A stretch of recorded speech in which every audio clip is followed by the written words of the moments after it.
It's my great pleasure to introduce our next speaker in the Distinguished Colloquium series of Turkish Math Society, Professor Kathryn Hess from EPF Lausanne.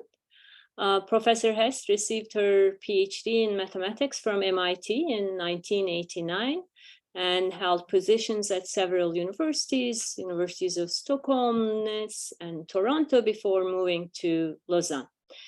Her research is in the area of algebraic topology and its applications. She has published extensively on topics in pure algebraic topology, but also she used algebraic topology to understand structures in neurology and material science. In 2016, she was elected to Swiss Academy of Engineering Sciences and was named a fellow of the American Mathematical Society in 2017, I believe. She was a distinguished speaker of the European Math Society in 2017, and in 2021, she gave an invited public lecture at the European Congress of Mathematicians.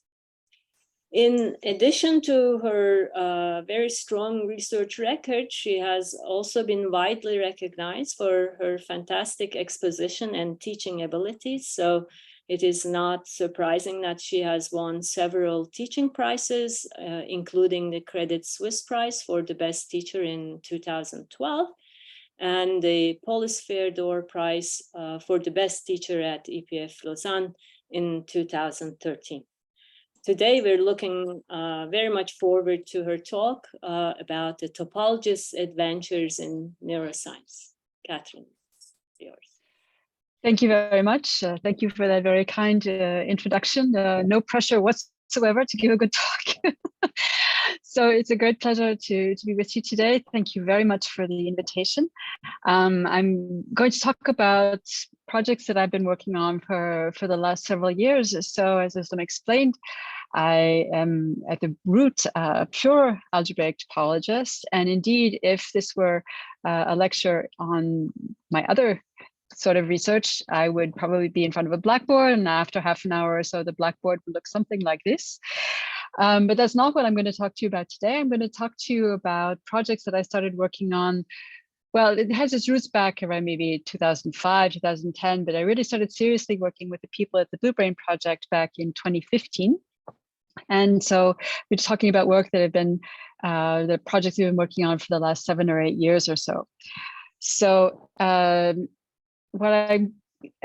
of what I'll be talking about today is collaboration with people from the Blue Brain Project, and in particular, many of the beautiful visualizations that I'll show you coming from neuroscience were created by the visualization specialists within the Blue Brain Project, and I'd like to acknowledge their incredible work that they do.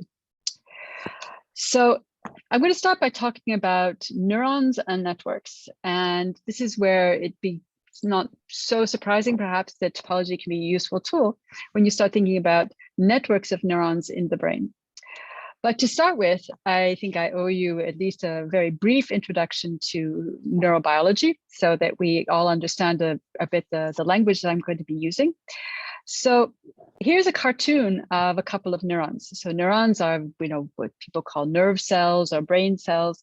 These are the cells in the brain that are really, doing the thinking for us, that are processing information and, leading to decisions or movement or whatever.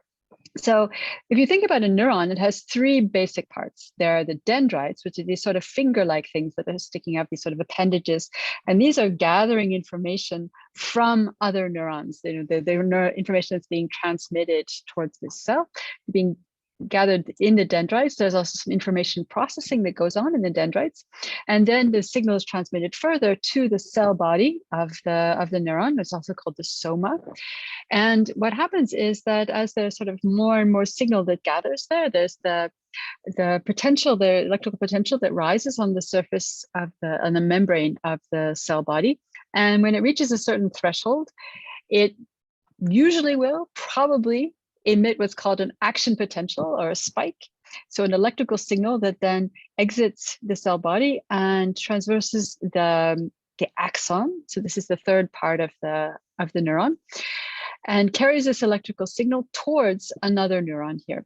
And so there are connection points between one neuron and the next that are called synapses, where the axon of one neuron meets the dendrite of other neurons. And this is how the signal is transmitted from one to the other, this sort of chemical electrical signal. So what we're talking about here are what are called chemical synapses. So there's not actually like a true junction, but there's a passage of what are called neurotransmitters from one to the other across this sort of gap in the synapse. And so there are various elements of stochasticity in this, for example, whether or not the neuron actually admits an action potential when it reaches this sort of critical threshold. And also when you get to the synapses, even if there's a signal that's been transmitted along the axon, it's not definite that signal will actually be transmitted from the axon to the dendrite and other stuff. So this is really a cartoon. This is not really so much what it looks like in real life. Here's something that's closer to what it looks like in real life. So here we have one of these visualizations from Blue Brain where you see a couple of neurons here. There's cell bodies. There's one, there's the other. And these sort of brightly lit spots here are supposed to correspond to the synapses, so the connection points between two neurons. To have a reliable connection between two neurons, you often need several synapses precisely because the synapses won't necessarily emit the neurotransmitter. So you have usually several connections between them. Now, one thing to keep in mind, as I said, is that these are connections with direction. These synapses behave kind of like valves. The information flows in one direction from the axon to the dendrite. And therefore, since we're thinking about connections with direction, if we're trying to come up with some sort of mathematical model that is obviously going to introduce a huge dimension reduction, we're going to simplify the complexity of the problem to a point where we can actually attack it with mathematical tools. Well, one possible mathematical model for this sort of network of neurons where we have these connections with direction is to represent the circuit of these neurons by a directed graph or a digraph. And so that's the sort of dimension reduction we're going to apply now and try to understand the immense complexity of this network of neurons by reducing it to saying, let's think about just the sort of the underlying directed graph that's created by these neurons. Another thing to take into account is that in the brain, there are not only neurons. I'm going to talk in a little while about some other sorts of cells that are there. There are plenty of sort of cells playing a supporting role, the astrocytes and oligodendrocytes and the microglia, and also one shouldn't forget the whole vasculature, the blood flow, blood circuitry in the brain. But here, for the time being, we're just going to focus on the neurons themselves and the connections between them, because that's where most of the information processing goes on. So now if we reduce our problem to thinking about this huge network of neurons in the human brain, we're talking about hundreds of billions of neurons with many connections. So most neurons are receiving connections from several thousand neurons and connecting themselves onto several thousand neurons. It's an incredibly complex and rich network. We say, okay, how can we analyze it, even if we've made this dimension reduction to thinking about it just in terms of a directed graph? Because here we see quite a small directed graph. And you say, well, okay, how can we start to characterize the structure and say what's important about it and find some way of sort of some descriptor that quantifies how this network is built. And particularly if you have something that's much, much bigger than this with hundreds of billions of vertices and even more edges. So one way to attack this problem that's inspired by algebraic topology is the following: sort of a topological approach to network analysis. So we can think of different kinds of networks. So graphs, you can think ones that are undirected or ones that are directed, as we're doing here in the context of the brain, that are weighted, where you could have some sort of weighting on the edges, for example. And so you could say, well, how can I even start to think about a really huge network of these various types? Well, one thing you can do is to say, well, maybe there are sort of very specific subnetworks that are particularly important that we think should play an important role. So the words that the neuroscientists would use, they call them motifs.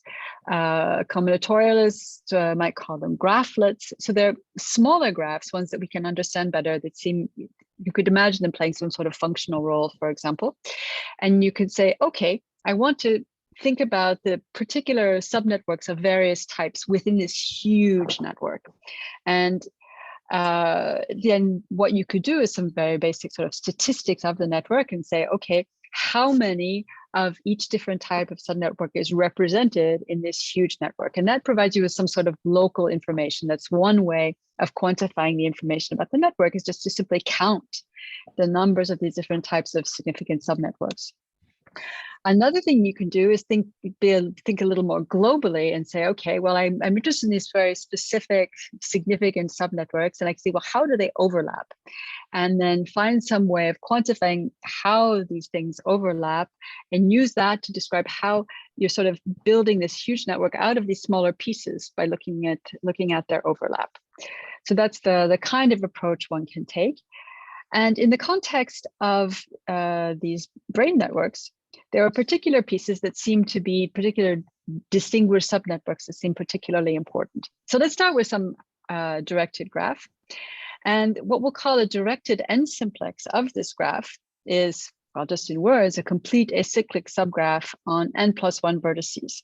So we'll be looking at a subgraph of this network in which, on n+1 vertices, in which every pair of edges is connected, and they're connected in an acyclic way. They would form no cycles in there. So here is a directed zero simplex on just one vertex. A directed one simplex is nothing but a directed edge. A directed two simplex is a triangle with like this with three nodes. And just notice that it is acyclic in the sense there are no cycles. And in addition, one thing to remark about this is that we have a source node and we have a sink node. And at any moment, at any place where we are in the graph, there's a real sense of direction of how it's going to flow. It's really a feed forward sort of piece. And if we look at this, the next higher one, then we have a directed three simplex. And again, we have a source node and a target node. And at every stage, we have a well-defined sense of direction. And so there's always a sense of how, if we're thinking about information or anything else that's flowing through the graph, there's a well-defined sense of how things should be flowing from the source to the sink. And the idea is that these feed forward pieces, somehow, if we look at these within the network, they should be contributing to ensuring that the signal moves forward, amplifying it perhaps, and that sort of the larger n is, the higher the dimension of this thing is, the more robust this little piece of the network is, in the sense that if I lose one of the nodes drops out for any reason, we still have a way to get from the source to the target. And so we were motivated to think about these particular sorts of subgraphlets in the case of the brain networks. We're thinking about these directed graphs, but one could imagine, and it could be interesting to study other families of significant subnetworks. So let's just use this notation, delta 0, 1, 2, 3, for these directed subgraphs. And so the point is that from this, we can build what we call the directed flag complex. So this is analogous to the well-known flag complex or click complex of an undirected graph. And so the point is that we're going to use the fact that every directed n simplex, by taking its faces, gives rise to n+1 directed n-1 simplices, where you just get them by eliminating one of the nodes. So if we look at the case when n is equal to 2, then we can one by one eliminate the various nodes, and each case is just going to obviously give us a directed edge. And this generalizes to higher dimensions as well. And this fact that the faces in each case are within this same family of directed subnetworks enables us to think about a sort of graded set that one associates to this as follows. So we start again with our directed graph. And what we call the directed flag complex of this directed graph is now going to be what's called an ordered simplicial complex, which is nothing but a collection of lists that is closed under taking sublists, or a collection of totally ordered sets that closed under taking subsets. That gives us, in fact, a naturally graded collection of all of the directed n simplices of G. So the idea here is that we look at all of the subgraphs in G that are isomorphic to one of these directed n simplices. And this gives us a graded set, in fact, because there's a specific n for each of these subgraphs. There's a specific n to which, such that G is isomorphic to a directed simplex of that dimension.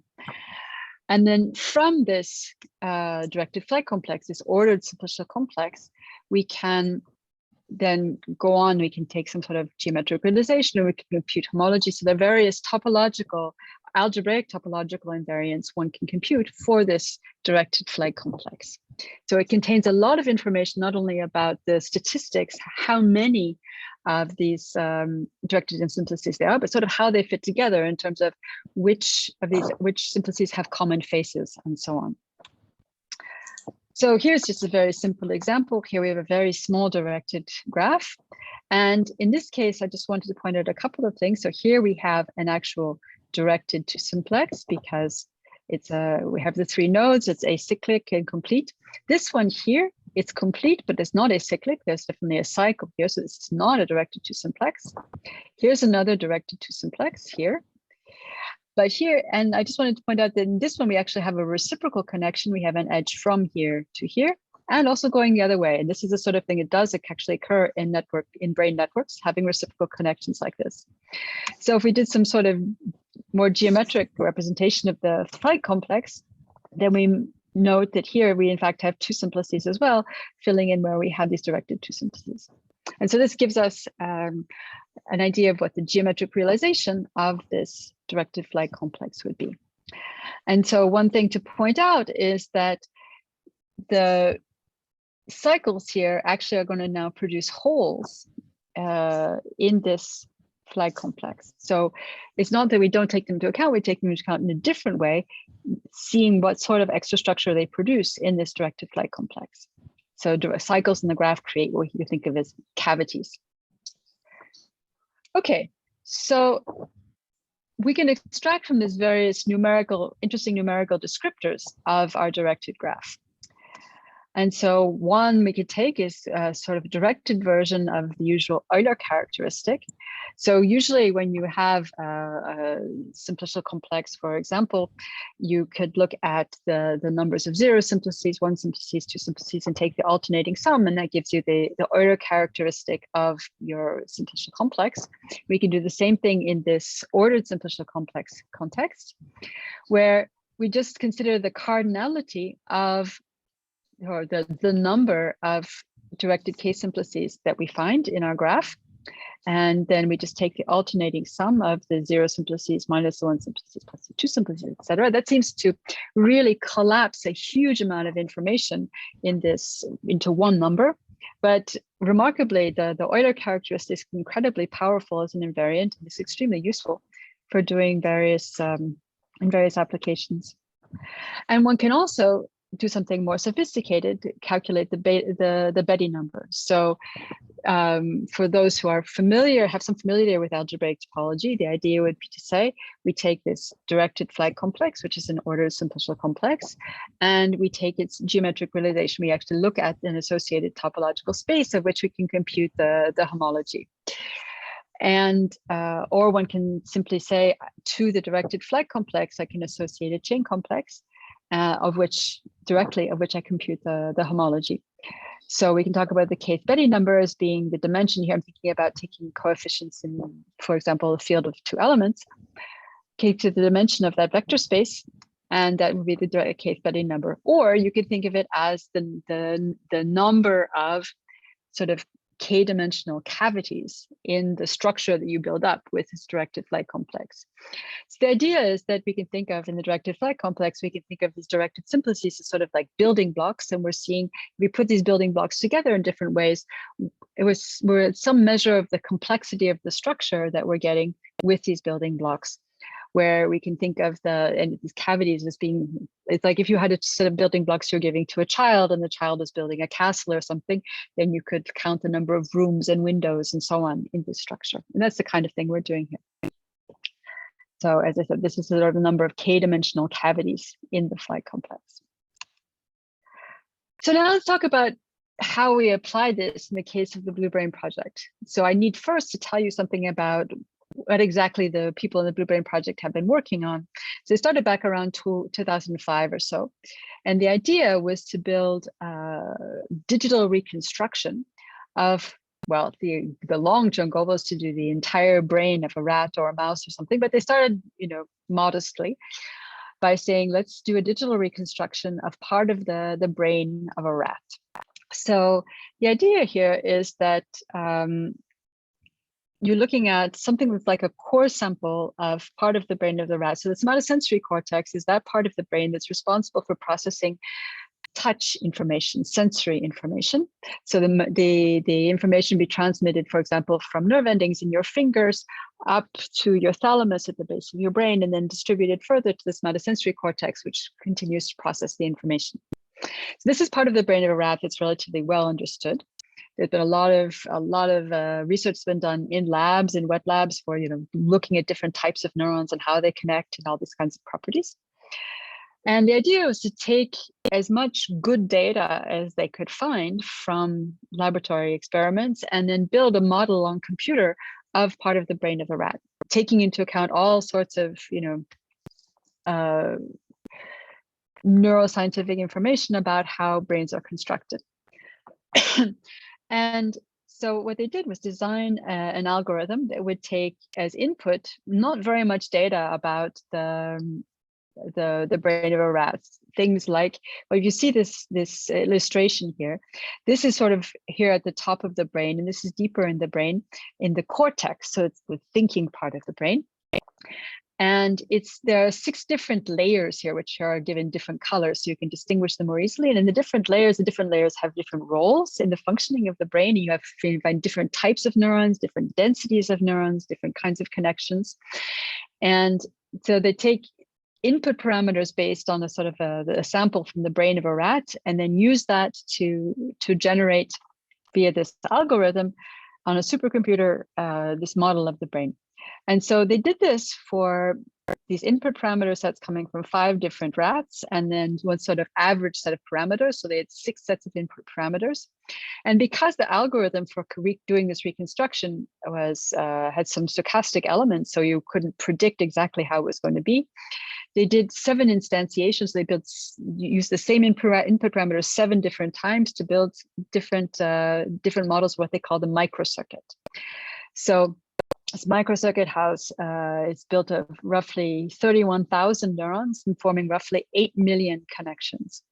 And so it's not only the fact that they could build this structure, but they could actually simulate activity in this network, both spontaneous, so your brain, even when it's not receiving input, is still, the neurons are still firing, sometimes emitting action potentials, or evoked activity that's coming from in reaction to an incoming stimulus.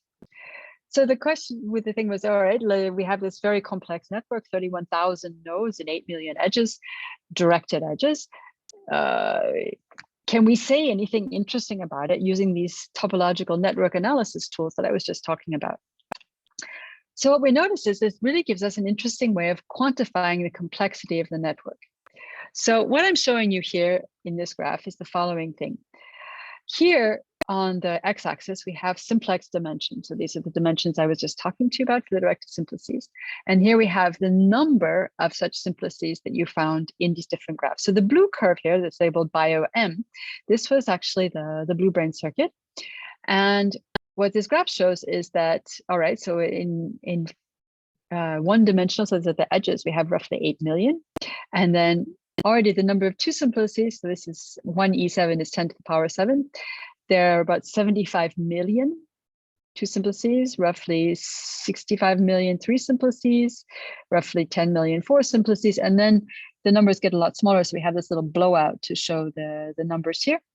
But there's still, we have simplices of up to dimension 7. That means we have up to 8 neurons that are organized in this feed-forward fashion. And it seems like the neuroscientists, when we first showed them these results, were surprised that you would have feed-forward little feed-forward subnetworks that large within this network. They did not expect that. But numbers as such are not worth reporting unless you do some sort of comparison. So we did comparisons with various models taking less biology into account. So the model that takes the least biology into account at all is an Ardèche-Rényi network, so a perfectly random network with the same number of nodes and the same edge density. So the edge density, the probability of having an edge between 2 nodes in the blue brain network is about 0.8%. And so we built an Erdős-Renyi network with the same probability of existence of an edge, and just randomly. And then you see that, in fact, there are many fewer simplices, and they die out after dimension 3. So it's really which seems to indicate that this graph here is anything but, at least anything but Erdős-Renyi random, which is good because they spent a lot of money building it, so it better not just be random. And then, but that's not really a fair comparison because it takes no biology at all into account. It's not really surprising. But so then we did a comparison with a couple other biological models, which basically were saying, well, maybe we don't care so much about the precise neuron morphology because the blue brain model does care about the precise shape of the neurons. Or maybe we don't care, we can do some various approximations, not taking all the biology into account. And when we do, then we see that, in fact, don't find as many simplices or simplices of dimensions as high, indicating that, in fact, there really are, by taking more of the biology into account, we really are seeing this much more complex network that evolves. And the question was, okay, well, that's in it's digital reconstruction. What about real life? And so after we observed this, they actually went into the lab and took samples of tissue from real rats, and using what's called the patch clamp method, we're able to test for the existence of higher dimensional simplices in actual brain tissue. So here they were sampling at most 12 neurons at a time. So they could look for, and when they did that, and they did only 55 experiments, and they still managed to find simplices up to dimension 4. Then it's sort of a revalidation. They said, okay, let's do in silico, a simulated version of that same experiment, sampling up to 12 neurons out of the in silico tissue. And you see that, indeed, if anything, if we do look at the comparison between these two, of course, here there were a lot more because we did 100,000 experiments instead of just 55. You can see, if anything, we're probably underestimating the number of high dimensional simplices in here. We also did a comparison, I'm not showing the graph here, we did a comparison with the network of neurons in C. elegans, so nematode, which has only something like 290 neurons, and it's where its network is very well known. And then we could see that even in that, the network of neurons of a very, very simple animal, you had also directed simplices up to dimension 7 or 8 in numbers that were much, much higher than you would expect in a random graph. So there's something interesting going on there for this measurement. And you can say, okay, fine, we'll just have this combinatorial measure that shows that we have some measure of complexity, but do these directed simplices actually have some functional role? I mean, we said they should behave sort of like feed forward, amplifiers or something like this. Is something like this true? So that's what this graph is, the story that this graph is telling, more or less. So let me explain what we're showing here. On the x-axis, where it's labeled dimension, what we're looking at is the following thing. We looked at every possible connection in the network. So every pair of neurons between which there is an edge, so which share some synapses. And then to say, okay, for every edge like this, what is the largest dimension of a simplex to which that edge belongs? And that's what we're calling dimension here, this largest dimension of a simplex to which the edge belongs. And then we're measuring on the y-axis, where it says mean correlation, is the correlation in the electrical behavior of the neurons that are connected. So if we look at the dotted line here, the dotted line is the mean correlation in the electrical behavior of the neurons over the whole network, so like 0.3 roughly. And then what we see is that as the dimension here, as the largest dimension of simplex to which an edge belongs increases, this correlation increases as well. The story about the different colors in this diagram comes from saying, well, what do we think about the actual position of the two neurons that are connected within the simplex? So red here is when you have a connection there where the target neuron is actually the final neuron in the simplex, the target of the whole simplex, and the neuron to which it's connected is one just before it in the simplex. And in that case, we see that the correlation is higher than in any other case. But in general, independently of the position, we have this increase in the correlation in electrical behavior. So when I talk about correlation electrical behavior, what you're looking at is sort of you look at the spike times. So you look at when the neurons are emitting spikes, and that gives you some sort of time series, and you're doing a correlation between the time series. That's what this correlation value is. So it does seem that these simplices have some functional role, and there are various other illustrations we have of this fact. So here's something that actually didn't end up in the first paper that we wrote, because we didn't have the tools to be able to do these computations at first, but I think is very interesting. So as I said, when the Blue Brain team built these different circuits, so they looked at input data from different rats. So they had 5 different rats, and they had one sort of average, and they had these input parameters coming from the rats. And for each of the rats, they did 7 different instantiations. Pardon. So they had a total of 42 different circuits. And we could say, okay, well, we can do this same sort of topological network analysis on each of these networks, each of the 42. And you could say, well, if I look at the circuits that are all coming from the same, where they're all built with the same input parameters, do they actually resemble each other in terms of this topological analysis? And if I take 2 microcircuits that are built using parameters from different rats, can I see a difference between them? Is this biology having these biological differences? Are they having an effect on the topology? And that's indeed what we were able to see. So the comparison we're doing here, and this is, you'll have to forgive the labels on the axes, which are really given for neuroscientists rather than mathematicians. So here it's Betty 2. So the dimension of the second homology, or the number of 2 cavities in the directed Lie complex. And here it's Betty 3, the number of 3 cavities. And we plotted these 2 numerical values against each other for the 5 different rats. So each of the blue, red, yellow, purple, and green corresponds to a different rat. And then the light blue is for the average set of parameters. And what we see is that they cluster very nicely by rat. So that what that means is that if I have 2 microcircuits that are built using the same set of parameters, their topology is going to be very similar. And if I build them with different sets of parameters, they're going to be fairly distinct. The only slight overlap is coming from rat number 2 here and the average, which kind of makes sense that their average would be sort of close to at least one of them in the middle somewhere. But if we look at the 5 different biological rats, they're clearly clustering and separated from each other. So this, I think, was almost surprising that the separation would be that clean.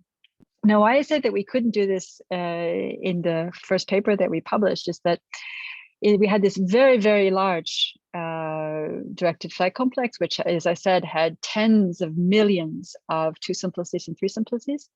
And doing the homology calculations was out of reach on computer. And it was only when we had a postdoc, Daniel Lütke-Hedman, who came up with a very clever algorithm to do some sort of approximation, that we were able to do these computations and see that, in fact, we could do this separation. So now I'd like to sort of move back from the network scale and look more closely at neurons themselves. And so one point that I made just now was that the precise shape of the neurons is really important for developing the full complexity of the network, right? This was what I showed a few slides back, because in the Blue Brain model, they really took into account the precise shape of the neurons when figuring out how things should connect and so on, and when there could be connections. So let's look more closely really at the shape of neurons. So what we see here are, again, visualizations from the Blue Brain project of what at least part of rat neurons looks like. So these are what are called pyramidal cells. These are excitatory cells in the brain, the cortex of a rat. And we see, so here, the little points that we see, these are the cell bodies, the somas. And what we see here are just the dendrites, not the axons. And we see around the soma, we have what are called the basal dendrites, these sort of like root systems.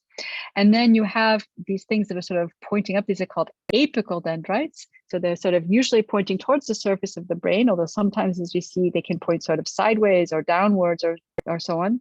And the point is that there's a wide variety of shapes and sizes and branchiness and curviness, and then there are all sorts of parameters that are different among these neurons.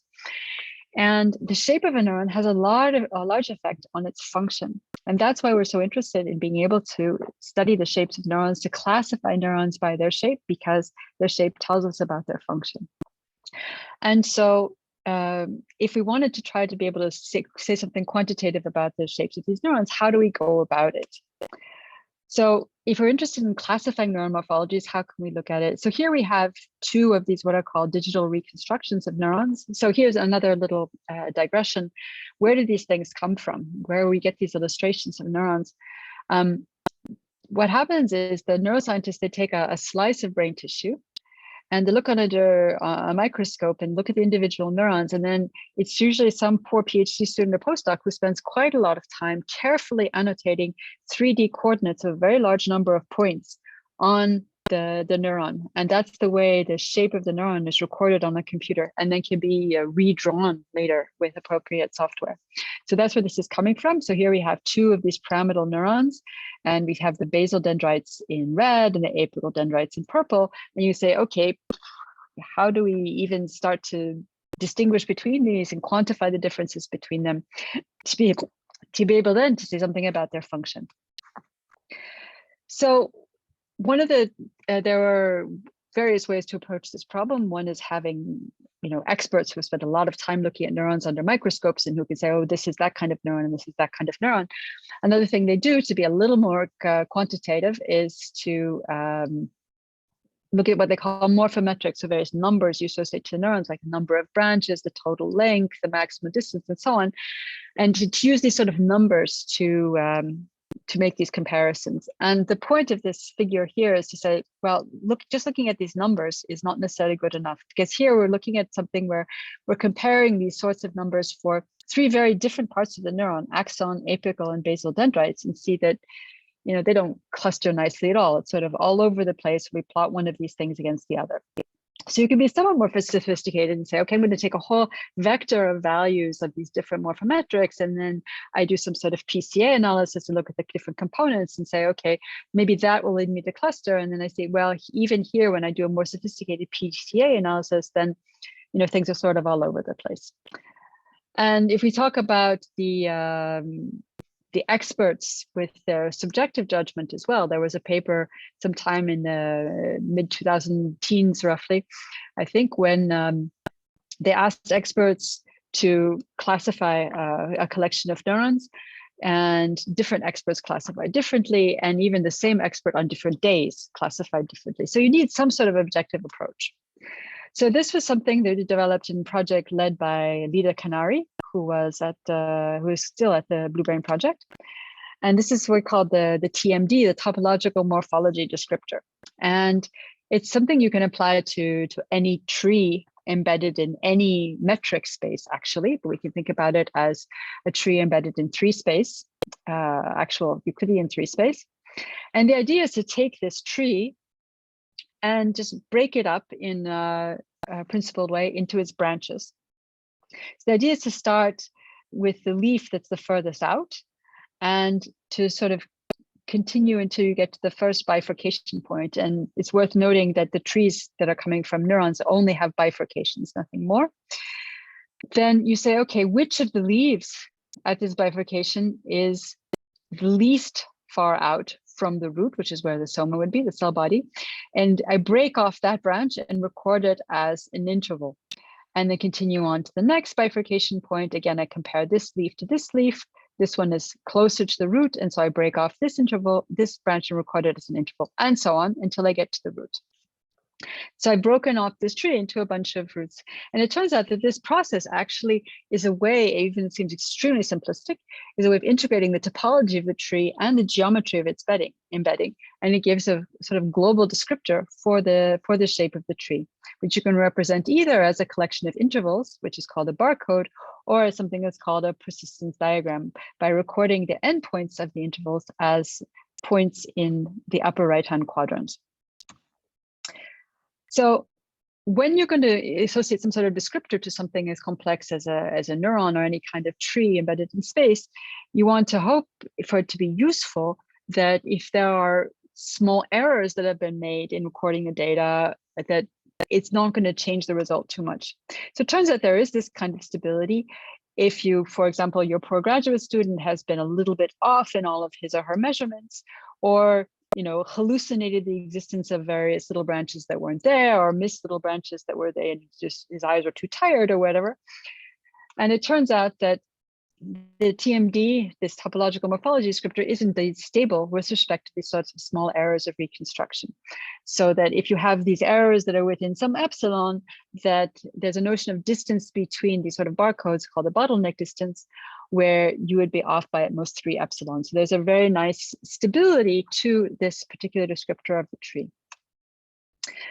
So there are various equivalent ways, or not necessarily equivalent, but also useful ways of representing this data. So as I said, there's either the persistence barcode, so this way of recording the intervals. You've broken your tree up into these branches and you record the branches intervals, and the equivalent way of representing that is points in the upper right-hand quadrant. Or you can make what's called a persistence image, where you take a sum of Gaussian kernels, one of which associated or centered at each of the points in the persistence diagram.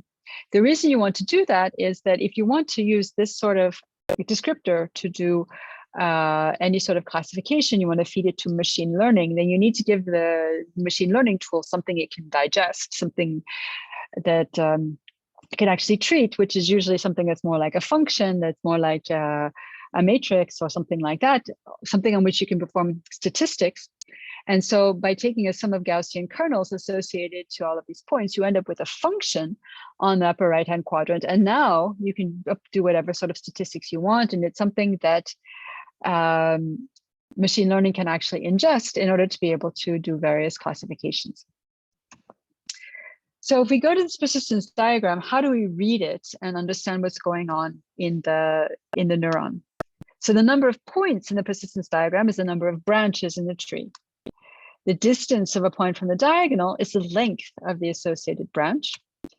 And the point farthest from the diagonal is the apical main trunk. So this is this, you go all the way out from the soma to the farthest point, that's your apical main trunk, and that's that point there. And then points that are near the origin are these what are called obliques near the soma. So these are these very short little bits that are near the cell body, and usually a whole lot of them gathered there, like lots of hairs. And then the points that are far from the origin, but near the diagonal, that would correspond to points that were sort of at a tuft near the end of the apical dendrite. So you can read the diagram this way to tell you what the shape of the neuron is. So now if we look at go back to this motivating example where we had our 2 neurons that we wanted to try to classify and understand the differences between them. So what we have here are the 2 persistence images, so these sums of Gaussian kernels associated to the persistence diagrams. And you can see, notice now you see the sort of a heat map where red means a whole lot of points and blue means very few points. And it makes very, very clear what the differences are between these 2 neurons, that here we're going to have we have a tuft. We don't really have a tuft here. And what this square is really showing us the difference. We take this function minus this function, and it gives us this. And it really highlights where the differences are between these 2 neurons. And this gives us, something we can input easily to machine learning. So the first test that we did with this, with thinking about applications, was to say, okay, let's just do something that a human could actually do by eye, but let's just see if the computer can do it as well.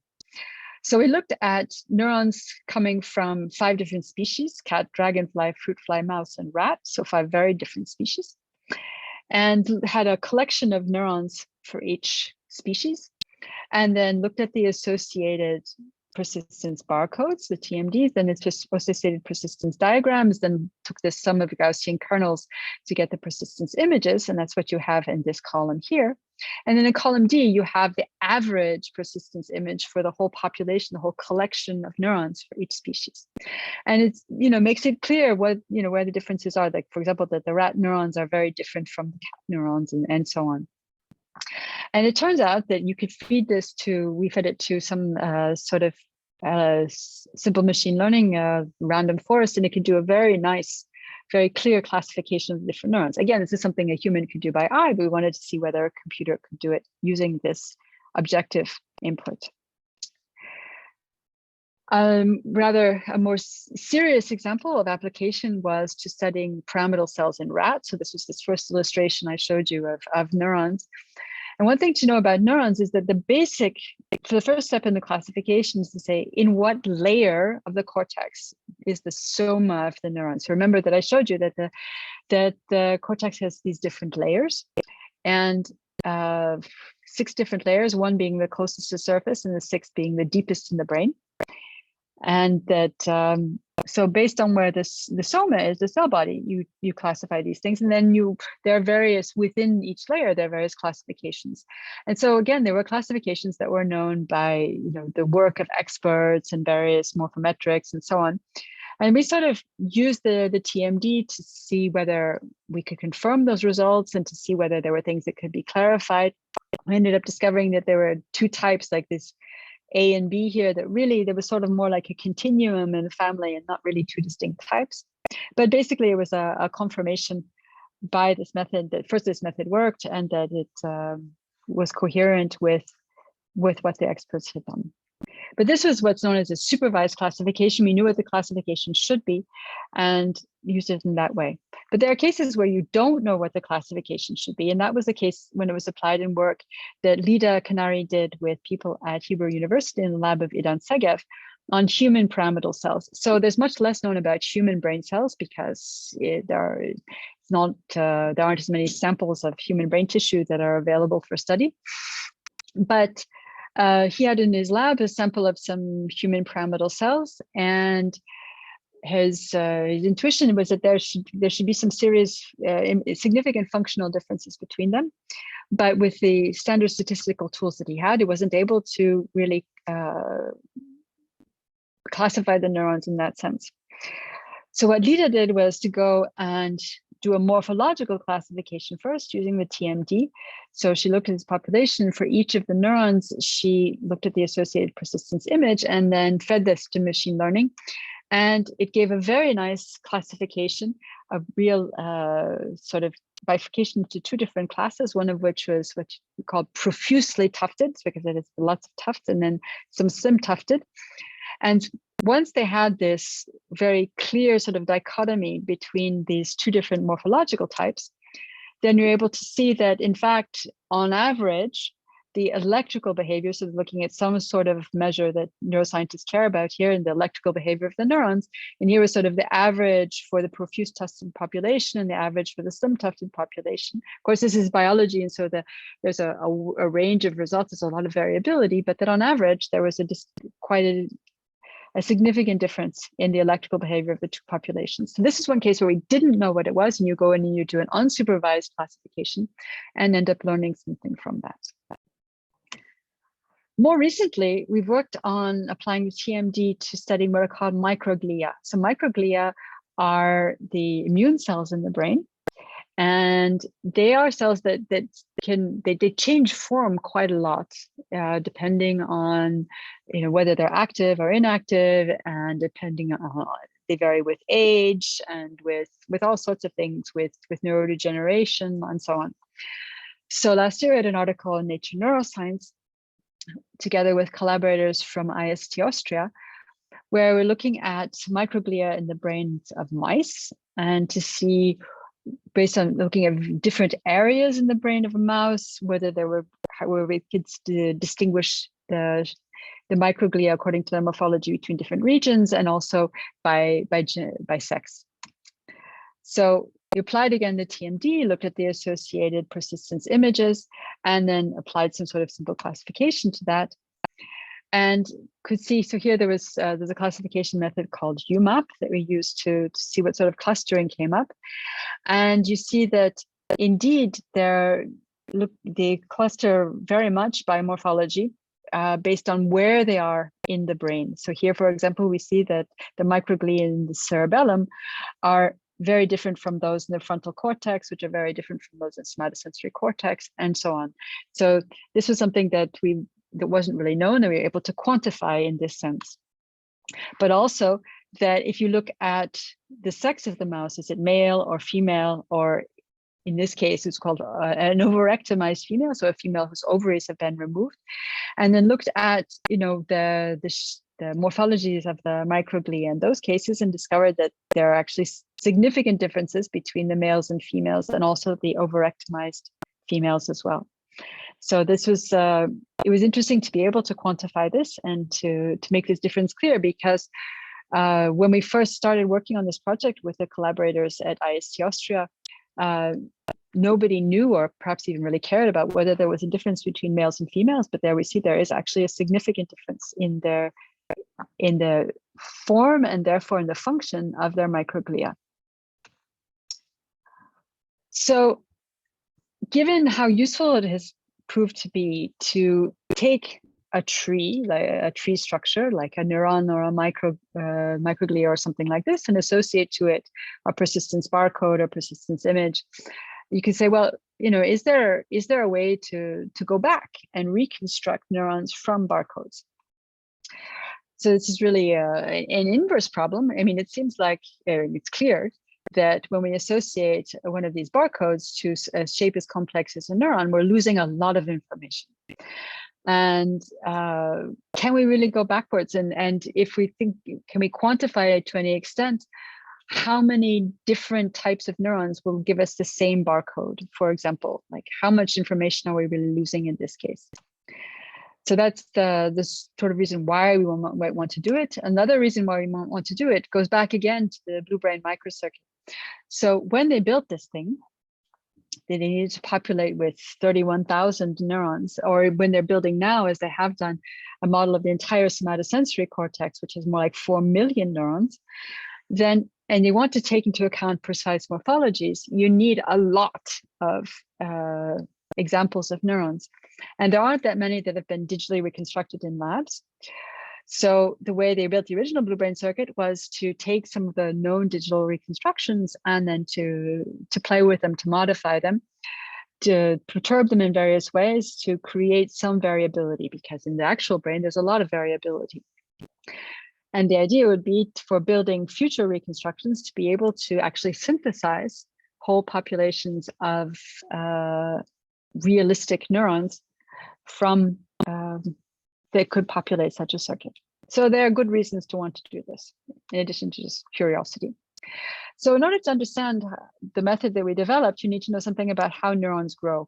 So you start with the soma, the cell body, and then the neurites, the dendrites and axons, start growing from the surface of the soma. And they grow longer, they elongate through time.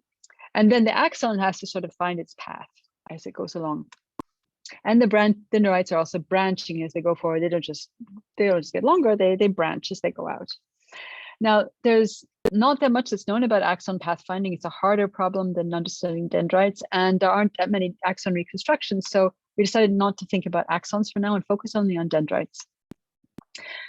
So we developed this topological neuron synthesis algorithm that is a way of taking a barcode and producing something that should look like a neuron.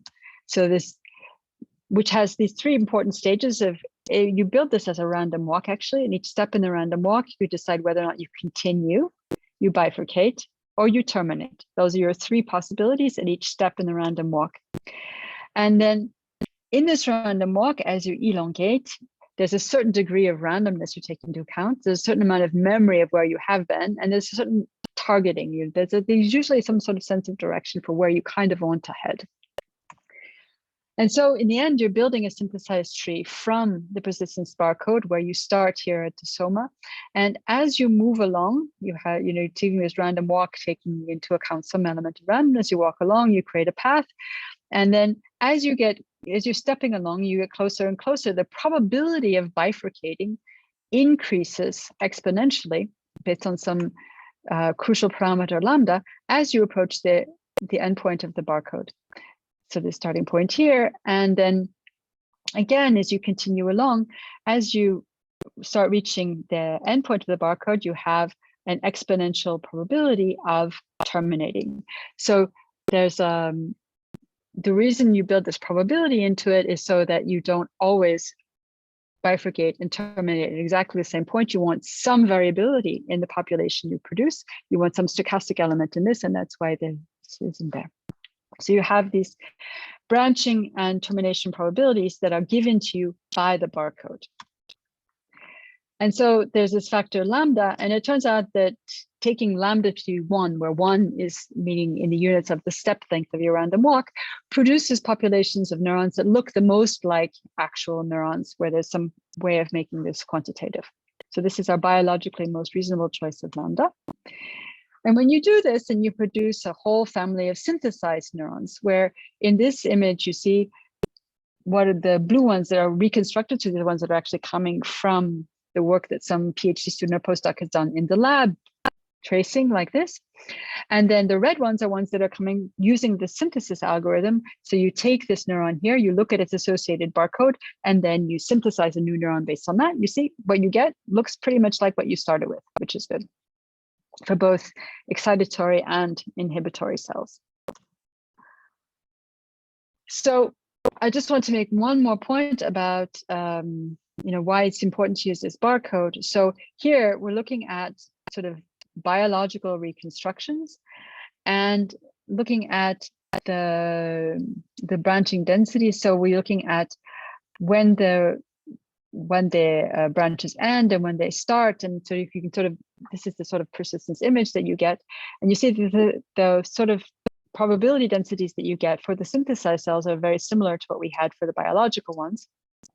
But in the third line here, where it says marginal bifurcation and termination, you would say, well, instead of thinking about the bars, I just say, okay, I know where things start, I know where things end, and use those to determine when things should be bifurcating, terminating, instead of understanding it as these bars. And you see that you end up with something where the probability distribution doesn't look as right. Another thing we can do once we have the synthesis algorithm is say, well, why don't we perturb this?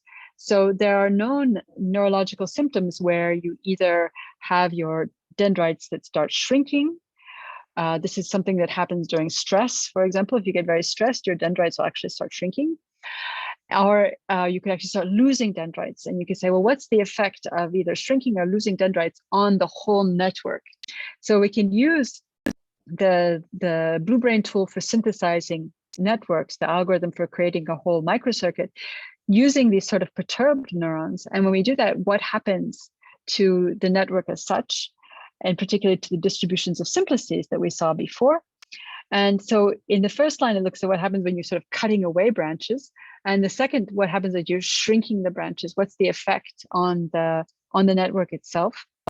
And so here we're looking at, as we cut more and more of the branches, we see the numbers of simplices decrease.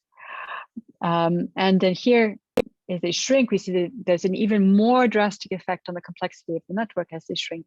And what we see in this column here, sort of the effect here, we see as we're losing branches, the colors of the branches are listed here, and the sort of which points are persisting in the diagram as you start shrinking, as you're losing branches or as you start shrinking. So it really, you can measure the effect on the connectivity. So I don't have time to go into the sort of mathematical and statistical perspectives. Let me just say what the question was here, whether we can think of taking the TMD and the TNS, this topological morphology descriptor and the topological neuron synthesis as sort of inverse processes. You could say I could start with the neuron, look at its associated barcode, simulate a bunch of trees, a bunch of neurons, and then look at their barcodes and say, well, how far apart are these barcodes? Or I could say, is there some way of comparing? I start with the tree, I look at the associated barcode, and I go back to a tree. How far apart are these trees? And so we have various mathematical ways of quantifying to what extent these two processes are in some sense inverse to each other. And it makes very interesting connections with, among other things, group theory, combinatorics, and so on, because it turns out there's an interesting connection to symmetric groups in this case as well, and representations of symmetric groups.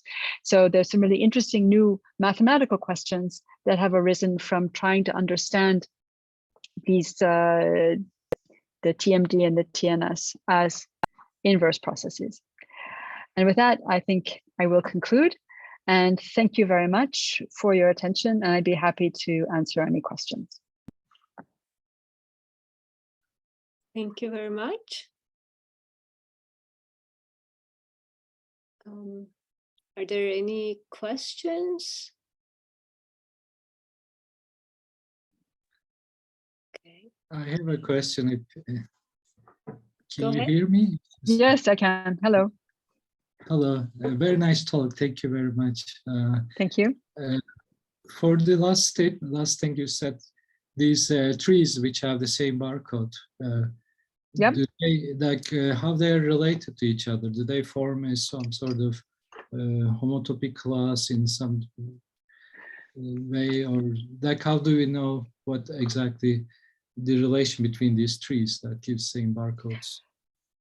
Right. So here's an illustration in the case when n equals 3. Okay. So n equals 3, meaning we have, in addition to the main trunk, we have 3 branches.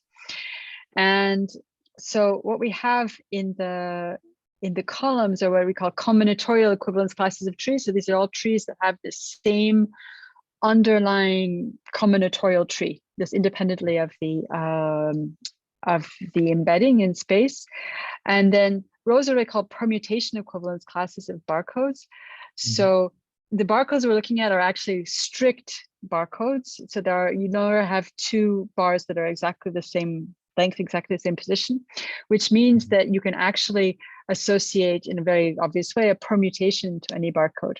And so the question is, when do you have 2 barcodes that have the same associated permutation? So here we have, these are the permutation classes of barcodes, so independently of the length somehow.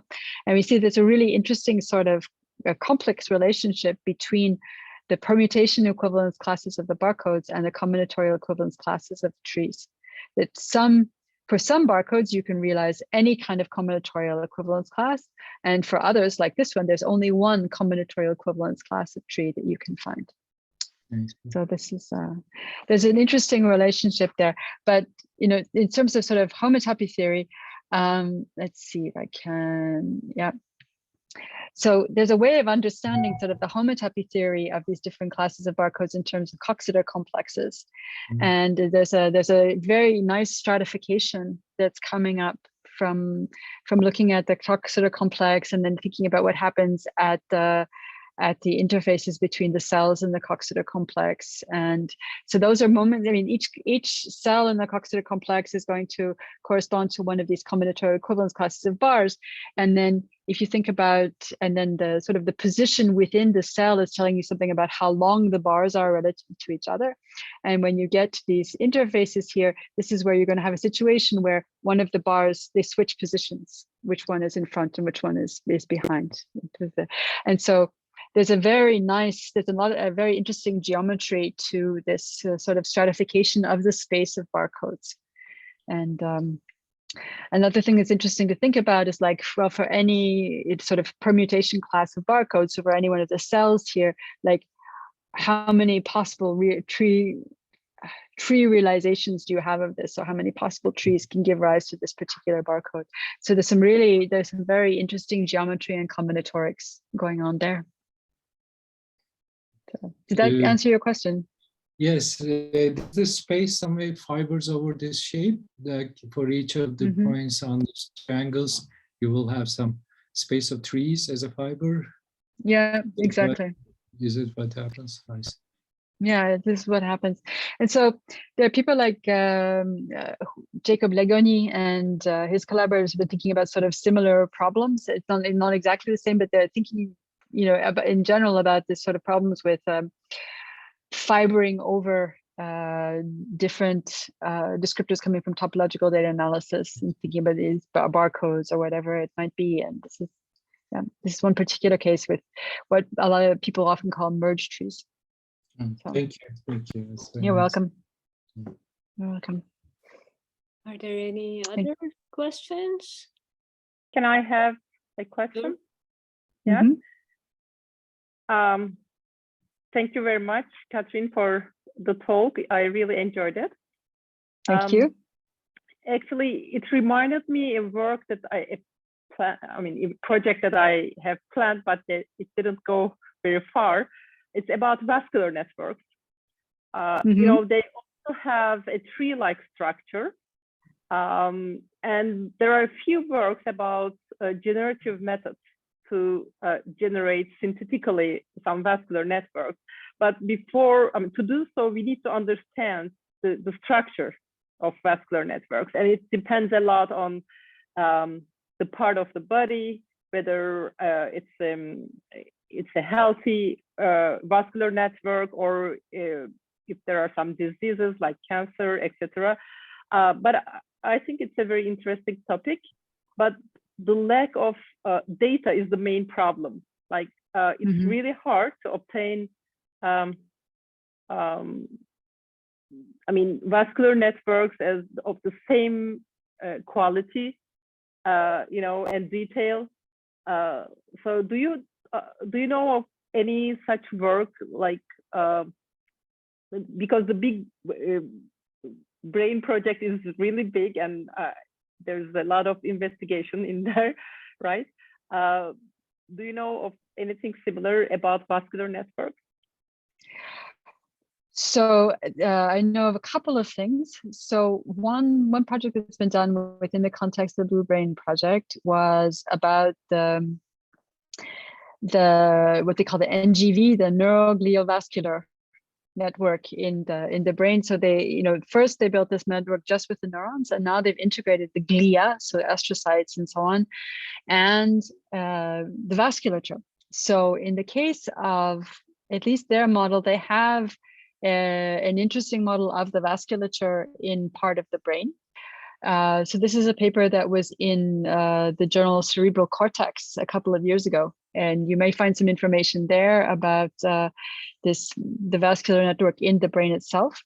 And then there was some work, maybe 7 or 8 years ago, looking at the vascular structure of the arteries that go up to the brain, I think. This was a paper, one of the relatively early papers in TDA. Some people looking at this. And then I think there may be some work by people at Oxford around Heather Harrington, also looking at vascular networks and so on. But yeah, that's probably all I know about. It's not something I've thought about myself. Okay, thank you very much. Because as far as I understand, looking at the neurons, seeing their structure is not that hard for you, right? You can do a lot of visualization, right? Okay. Yeah. Okay, thank you. And say hi to Lausanne, because I'm also graduated from EPFL and I miss Lausanne very much. I will. Thank you. Bye. Bye-bye. Any other questions? Okay. Well, if not the case, let's thank Kathryn again, and thanks very much once You're welcome. more. Thank you. It was a pleasure. Yeah. Thank you for the invitation. Bye-bye. Thank you. Bye-bye.